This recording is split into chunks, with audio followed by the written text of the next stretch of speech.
Hello friends, welcome to our study channel Azad agri career point. Azad agri career point में फिर से आपका स्वागत है। दोस्तों, आप लोगों का बहुत सारा प्यार मिलता है तो हमें खुशी मिलती है और आपका प्यार आगे भी यूँ ही बना रहे। मैं थोड़ी सी एक चीज़ बात बताना चाहता हूँ आप लोगों को कि मैं व्हाट्सएप पे बहुत सारे जितने भी एग्रीकल्चर से रिलेटेड फ्रेंड्स हैं उनको मैं भेजता हूँ, तो उससे लगभग सभी का थम्स अप आ जाता है, लेकिन उसका जब यूट्यूब पे जाके देखते हैं तो उस पर कोई ऐसा होता नहीं। तो आप याद करिए ना, आपको कौन सा चार्ज लग रहा है या कुछ आपके वजह से थोड़ा आगे बढ़ पाऊँ मैं, तो देखो आपकी वजह से ही मैं यहाँ पे हूँ। तो आपकी जो फ्रेंड्स हैं उन्हीं की वजह से आज मैं यहाँ तक जहाँ तक पहुँचा वहाँ तक आप लोगों की वजह से ही। तो थोड़ा सा करिए ना यार, इसमें क्या करता है आपका, थोड़ा थम्स अप पे करना है और थोड़ा शेयर करना किसी फ्रेंड्स के साथ में। आप लोगों की जो थोड़ी सी एक अंगूठे की मार होती है वो मेरे को बहुत ज़्यादा खुशी दे जाती है दोस्तों। अब नीचे कमेंट कर देते तो वो खुशी जो है दुगुनी हो जाती है। तो अधिक ना देरी करते हुए चलते हैं अपने यहाँ पे। आप लोग देख रहे हैं शॉर्ट एंड स्वीट, शॉर्ट और स्वीट चीज मैटर के बारे में अपने बात करेंगे। तो आज दोस्तों अभी थोड़ा फैन ऑफ कर लेते हैं। तो अभी हम बात करते हैं फोटो पीरियोडिज्म एंड वर्नलाइजेशन। तो दोस्तों, फोटो पीरियोडिज्म और वर्नलाइजेशन के बारे में अगर हम बात करते हैं तो देखो ये दो वर्ड है, दो वर्डों से मिलके बना है। फोटो से अभिप्राय क्या होता है हमारा यहाँ पे, फोटो से अभिप्राय होता है लाइट, ठीक है, लाइट। ये दोनों जो फोटो पीरियोडिज्म है ये कौन से वर्ड से मिलके बने हैं, ये दोनों हमारे ग्रीक वर्ड से मिले हैं, ठीक है, ग्रीक वर्ड से, ये दोनों ग्रीक वर्ड के संयोजन से बने हैं। तो लाइट और पीरियोडिज्म का मतलब होता है, फोटो का मतलब लाइट हो गया हमारा, पीरियोडिज्म से अभिप्राय होगा पीरियड, या हम ये कह सकते हैं टाइम, ठीक है, कि लाइट का टाइम। तो फोटो पीरियोडिज्म से अभिप्राय है लाइट और टाइम से, दोनों से, और दोनों शब्द किससे लिए गए हैं, ग्रीक वर्ड से, ठीक है, ग्रीक वर्ड से। और इसमें हम बात करते हैं दोस्तों, इसको जो दिया था वो ये वर्ड किसने दिया था, ये गार्नर और एलार्ड ने, गार्नर एंड एलार्ड, इन्होंने सन 1920 के अंदर 1920 में ये चीज दी थी। और जो वर्नलाइजेशन है, बसंतीकरण के आधार पर हम इसके वर्नलाइजेशन के बारे में पढ़ते हैं। तो बसंतीकरण की अगर हम बात करते हैं तो हम ये कह सकते हैं जो है chilling treatment of, chilling treatment for flower initiation, flower initiation मतलब ये है कि चिलिंग, या हम ये कहते हैं शीत उपचार दे करके पुष्पों का निर्माण करवाना हमारा क्या कहलाता है, वो हमारा वर्नलाइजेशन कहते हैं उसको। और उसको या फिर हम क्या कह सकते हैं, बसंतीकरण। हिंदी में बात करते हैं बसंतीकरण, अगर हम इंग्लिश में बात करते हैं तो वो क्या कहते हैं हम, वर्नलाइजेशन, मतलब chilling treatment for flower initiation. तो चिलिंग ट्रीटमेंट जब दिया जाता है फ्लोवर इनिशिएशन के लिए तो उसको हम क्या कहते हैं दोस्तों, उसको हम कहते हैं वर्नलाइजेशन। दोस्तों उसमें आपने ऊपर यहाँ पे देखा हो कि मैंने यहाँ पे क्लियर कर देता हूँ, ये ध्यान रखना, फोटो पीरियोडिज्म जो है ग्रीक वर्ड है एक, और इससे अभिप्राय क्या होता है कि लाइट और टाइम पीरियड, कि कितना टाइम पीरियड और किस टाइम में लाइट की जरूरत होती है। और गार्नर और एलार्ड ने दिया था सन 1920 में, गार्नर और एलार्ड नामक दो वैज्ञानिक थे, उन्होंने क्या है इस चीज को, फोटो पीरियोडिज्म को दिया था। अब हम बात करते हैं, आपके सामने यहाँ पे लिखा हुआ है कि मोनोकार्पिक और पॉलीकार्पिक। तो देखो मोनोकार्पिक से, मोनो से देखो दोस्तों, अगर आप इंग्लिश में बात करते हैं तो मोनो का मतलब हमें क्वांटिटी में बात करते हैं, मोनो का मतलब क्या होता है हमारा एक, ठीक है, और पॉली का मतलब क्या होता है बहुत, पॉली बहुलक, और हम मोनो बहुलक या बहुलक वगैरह पढ़ते हैं उसमें पढ़ते हैं। तो मोनो का मतलब होता है हमेशा एक, और पॉली का मतलब होता है जो है अनेक या बहुत सारे। तो मोनोकार्पिक का मतलब है कि ऐसे प्लांट्स, ठीक है, which plants are would like one time flower, मतलब ऐसे पौधे, हम ये हिंदी में बात करते हैं, तो ऐसे पौधे जो जीवन में, ठीक है, जो क्या करते हैं जीवन में एक बार फूल देते हैं, ठीक है, पुष्प उत्पन्न करते हैं, ठीक है, जो पौधे अपने पूरे जीवन काल में एक ही बार पुष्प उत्पन्न करते हैं तो उसको हम क्या कहते हैं दोस्तों, मोनोकार्पिक प्लांट कहते हैं। और उसके बाद में हम बात करते हैं पॉलीकार्पिक, कि ऐसे पौधे जो जीवन में एक बार उगने के बाद में कई बार, ठीक है, कई बार, ठीक है, मैनी टाइम्स क्या करते हैं, पुष्प देते हैं तो उसको हम क्या कहते हैं, उसको हम कहते हैं पॉलीकार्पिक। तो दोस्तों उम्मीद आपको समझ में आया होगा। मोनोकार्पिक ऐसे पौधे जो जीवन में केवल एक ही बार क्या करते हैं, पुष्प देते हैं, हमारे मोनोकार्पिक कहलाते हैं। और पॉलीकार्पिक की बात करते हैं तो अगर जिनमें ऐसे पौधे जो अपने लाइफ साइकिल के अंदर जो है कई बार पुष्प देते हैं तो हमारे क्या कहलाते हैं, पॉलीकार्पिक कहलाते हैं। तो दोस्तों ये चीज आपको समझ में आई होगी। नेक्स्ट हम बात करते हैं फोटोपीरियोडिज्म के आधार पर प्लांट का जो क्लासिफिकेशन है, ठीक है, photoperiodism, according to photoperiodism plant classification, ठीक है। हम तो यहाँ पे क्लासिफिकेशन की बात कर लेते हैं, या दीप्तिकालिका के आधार पर वर्गीकरण, ठीक है। और दोस्तों कई बार एग्जाम के अंदर बहुत सारी बार ऐसे पूछा जाता है कि निम्न में से कौन सा प्लांट मध्यावधि या शॉर्ट डे प्लांट है, लॉन्ग डे प्लांट है, इंटरमीडिएट डे प्लांट है और डे न्यूट्रल प्लांट है, किस प्रकार का प्लांट। तो हमें अगर थोड़ा सा हमें इसका बारे में आइडिया पता होगा तो हम उसके बारे में जल्दी से बता पाएंगे। तो नेक्स्ट हम बात करते हैं क्लासिफिकेशन के बारे में। जो फर्स्ट है हमारा दोस्तों, पहली जो चीज होती है हम बात करते हैं तो short day plant, short day plant, ठीक है। इसको कई बार हम जो शॉर्ट में लिखते हैं SDP, शॉर्ट डे प्लांट को, या हम इसको ये कह सकते हैं लघु प्रकाश पेशी, ठीक है, लघु अवधि प्रकाश पेशी पौधे, पेशी पौधे, ठीक है, प्लांट्स। तो ऐसे पौधे, अब देखो इसमें सबसे महत्वपूर्ण जो चीज है आपको ये पता होना चाहिए कौन से पौधे जो होते हैं हमारे शॉर्ट डे प्लांट में आएंगे। कुछ भी ज्यादा इसमें नहीं है, बिल्कुल इजी ट्रिक है, आपको थोड़ा सा पता होता है। आप देखो एग्रीकल्चर पढ़ते हो, आपको पता है रबी, खरीफ और जायद, 3 सीजन के अंदर 3 ऋतु में हम क्रॉप लेते हैं, रबी की लेते हैं, खरीफ की लेते हैं और जायद की लेते हैं। तो शॉर्ट डे प्लांट जो होता है ऐसे पौधे जिनको क्या होता है 12 घंटे, ठीक है, 12 आवर या 12 घंटे से कम प्रकाश की आवश्यकता होती है, प्रकाश की आवश्यकता होती है। तो ऐसे प्लांट जिनको 12 घंटे से कम प्रकाश की जो अवधि की है आवश्यकता होती है वो हमारे क्या कहलाते हैं, जो है शॉर्ट डे प्लांट या लघु दिवस, जो लघु दिवस पादप या प्रकाश पेशी पौधे कहलाते हैं, ठीक है। और दूसरी बात करते हैं हम तो इसमें दोस्तों कौन से आएंगे शॉर्ट डे प्लांट के अंदर। शॉर्ट डे प्लांट में आपको हमेशा ध्यान रखना है जितनी भी हमारी खरीफ क्रॉप है, ठीक है, खरीफ क्रॉप, खरीफ फसलें या क्रॉप की बात करते हैं वो हमारी सारी लगभग क्या होती है, वो हमारी लघु दिवस पादप होती है। क्योंकि आप लोग ये अच्छी तरह से जानते हो कि जो खरीफ की क्रॉप होती है ये हमारी जो लगभग जुलाई माह के अंदर लगाई जाती है, जून जुलाई में, ठीक है, जुलाई के अंदर लगाई जाती है। और इसका जो पुष्पासन होता है, इसमें जो फ्लोरिंग आती है, इसके अंदर पुष्प आते हैं, फूल आते हैं, फल आते हैं, तो उसकी जो अवधि होती है वो हमारी लगभग अक्टूबर नवंबर होती है, अक्टूबर नवंबर की।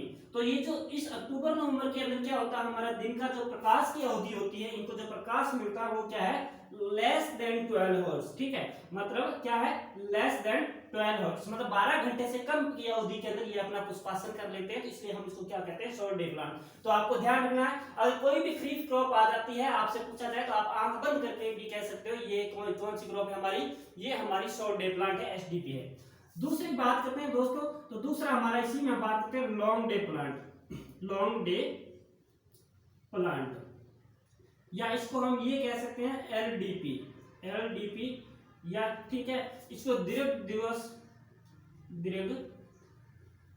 दिवस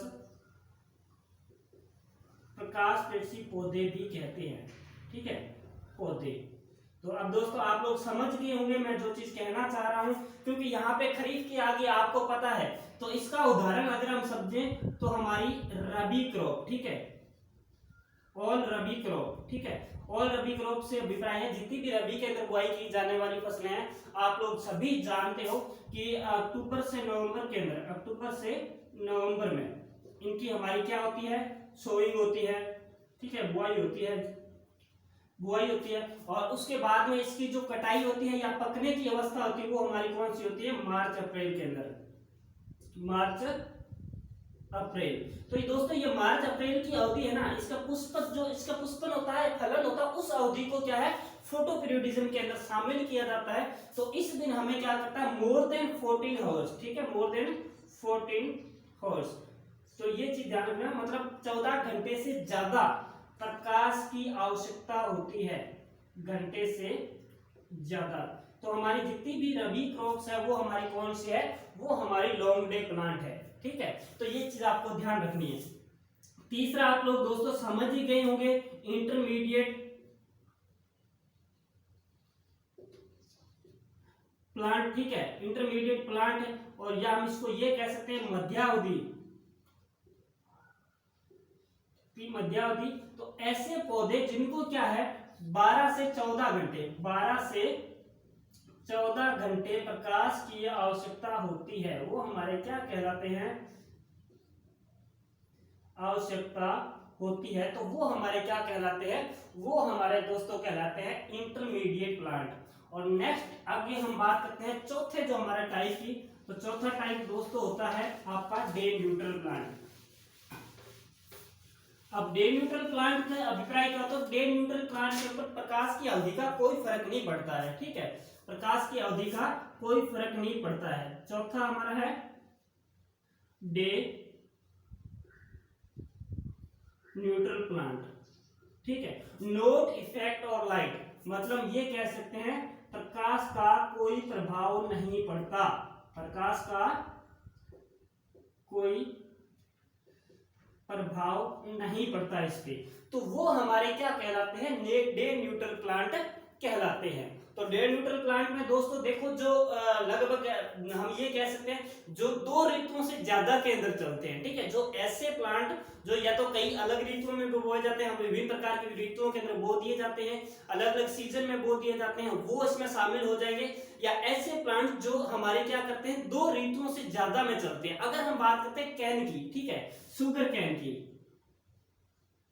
शुगर कैन की बात करते हैं, क्यों आपको पता है शुगर कैन की जो क्रॉप होती है 12 से लेकर 18 माह तक की होती है, तो इसमें तो 2-3 ऋतुएं आ जाती है, तो इसके ऊपर क्या है, इसका कोई भी प्रभाव हमारा नहीं पड़ता। और दूसरी बात करते हैं कॉटन की, ठीक है, कॉटन, तो वो इस पे भी क्या है, हमारे प्रकाश की अवधि का कोई प्रभाव नहीं पड़ता। तो दोस्तों और इसमें और हम बात करते हैं तो जीरा, हालांकि कुछ आपको ये ध्यान रखना है, जहाँ क्यूमीन की बात करते हैं तो क्यूमीन के ऊपर भी कोई प्रकाश की अवधि का प्रभाव नहीं पड़ता, तो इसलिए क्यूमीन भी हमारा कौन सा हो जाएगा, डे न्यूट्रल प्लांट हो जाएगा। और वेजिटेबल्स के अंदर बात करते हैं तो हमारा टोमेटो, आपको पता है साल भर टोमेटो, टमाटर को हम कहीं से भी ले सकते हैं, कर सकते हैं, तो टमाटर भी हमारा क्या है, एक प्रकार का डे न्यूट्रल प्लांट है। तो दोस्तों ये तो हुई इनकी हमारी प्रकाश की अवधि के आधार पर आप लोगों को ध्यान रखना है, जो डे न्यूट्रल प्लांट होते हैं इनके ऊपर कोई भी प्रकार की जो है आपको किसी भी प्रकार की देखने की जरूरत नहीं है, या इस पे कोई प्रकाश की अवधि का प्रभाव नहीं पड़ता है। और दोस्तों इसमें एक महत्वपूर्ण चीज अपने शॉर्ट में बात कर लेते हैं, मैं शॉर्ट में आपको दोबारा से रिपीट करवा देता हूँ। पहला हमारा था, हमने पढ़ा SDP शॉर्ट डे प्लांट, ठीक है, इसमें प्रकाश की अवधि क्या है, लेस देन 12 आवर्स, ठीक है, 12 घंटे से कम। दूसरा हमने क्या पढ़ा, LDP लॉन्ग डे प्लांट, तो इसको हमारे अगर बात करते हैं तो इसमें क्या होती है कि जो प्रकाश की अवधि होती है वो किससे कितनी होनी चाहिए, उसमें प्रकाश की अवधि होती है LDP में, सॉरी ये है जो आपके लेस देन 12 आवर्स। और इसमें क्या होता है, जो LDP लॉन्ग डे प्लांट होता है इसमें मोर देन जो है आपके 14 आवर्स, मतलब 14 घंटे से अधिक की प्रकाश की आवश्यकता होती है। और तीसरी बात करते हैं जो हमारा इंटरमीडिएट IP इंटरमीडिएट प्लांट जो होते हैं इनको 12 से लेकर के 14 घंटे प्रकाश की जरूरत होती है, प्रकाश या लाइट की जरूरत होती है, ठीक है। और उसके बाद में फिर हम बात करते हैं डे न्यूट्रल, ठीक है, चौथा हमारा डे न्यूट्रल, डे न्यूट्रल, तो उसके अंदर क्या है, कोई प्रभाव नहीं, कोई इफेक्ट नहीं होता प्रकाश का, तो ये चीज होती है महत्वपूर्ण। और दोस्तों इसमें एक दो टर्मिनोलॉजी मैं आपको और बता देता हूँ, आप लोगों में बहुत सारे एक बार कई बार हमें पूछ लिया जाता है एपीजीएल और हाइड्रोजीएल, ठीक है, तो ये 2 वर्ड मैं आपको बता ही देता हूँ कि एक तो होता है हमारा जो है एपीजीएल जर्मिनेशन, ठीक है, और दूसरा होता है हमारा हाइपोजेल।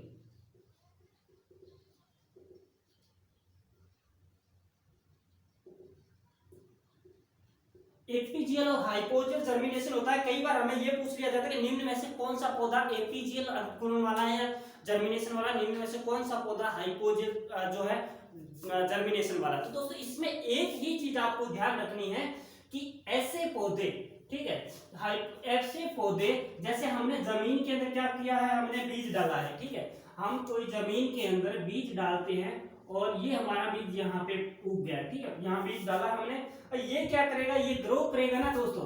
तो ये क्या है, पहले छोटा सा पौधा ग्रो करेगा, तो इसके ऊपर अगर बीज कोट जो हमारा सीड कोट जो होता है, अगर पौधे के साथ में बाहर निकल जाता जमीन से, आपने देखा होगा कि कपास के अंदर या और कई सारे ऐसे जो कई सारी फसलें होती है जिनके अंदर क्या है, बीज का कोट होता है ना, ये बाहर जमीन से बाहर निकल जाता है और पत्ती के ऊपर ऐसे लटकता रहता है, तो वो प्रकार के हमारे कौन से कहला जाते हैं, एपीजियल, ठीक है, वो हमारे क्या कहलाते हैं, एपीजियल। जो सीड कोट जो होता है, बीज का जो ऊपरी आवरण होता है, वो क्या करता है, अंकुरण के साथ में जमीन से बाहर आ जाता है, तो उसको हम क्या कहते हैं, एपीजियल जर्मिनेशन कहते हैं, या एपीजियल, या इसको हम ऊपरी भूमिक अंकुरण भी कहते हैं। एपीजियल को हम हिंदी में क्या कहते हैं, ऊपरी भूमिक, ठीक है, ऊपरी भूमिक, ठीक है, और इसको हम कहते हैं हाइपोजियल को अधोभूमिक, अधोभूमिक अंकुरण।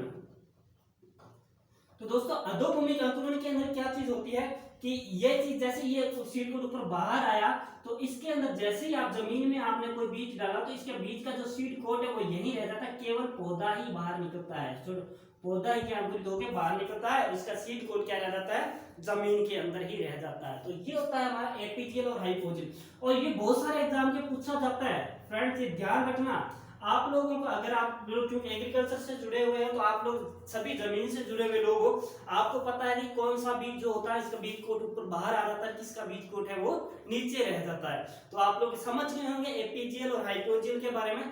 तो दोस्तों एक तो आप लोगों को ये कि आप थोड़ा सा लाइक कर दीजिए, इसको शेयर कर दीजिए, नहीं कौन सा आपको फर्क पड़ता है। अगर दोस्तों अगर आपका कोई चार्ज लगे तो मुझे आप बता सकते हैं, व्हाट्सएप ग्रुप है नीचे डिस्क्रिप्शन बॉक्स में व्हाट्सएप ग्रुप का लिंक भी दिया है, टेलीग्राम ग्रुप का लिंक भी दिया है। अगर आप लोगों को दोस्तों का साथ रहा, मेरे टेलीग्राम चैनल जो है उसके अंदर अभी 1160 के करीब मेंबर्स जुड़े हैं। जब मेरे 100 मेंबर हो जाएंगे तो मैं इसके ऊपर जो डेली मैं क्विज लेके आता था पहले, वो 20 या जो भी आप लोगों की रिक्वायरमेंट होगी उस हिसाब से मैं डेली क्विज लेके आऊंगा।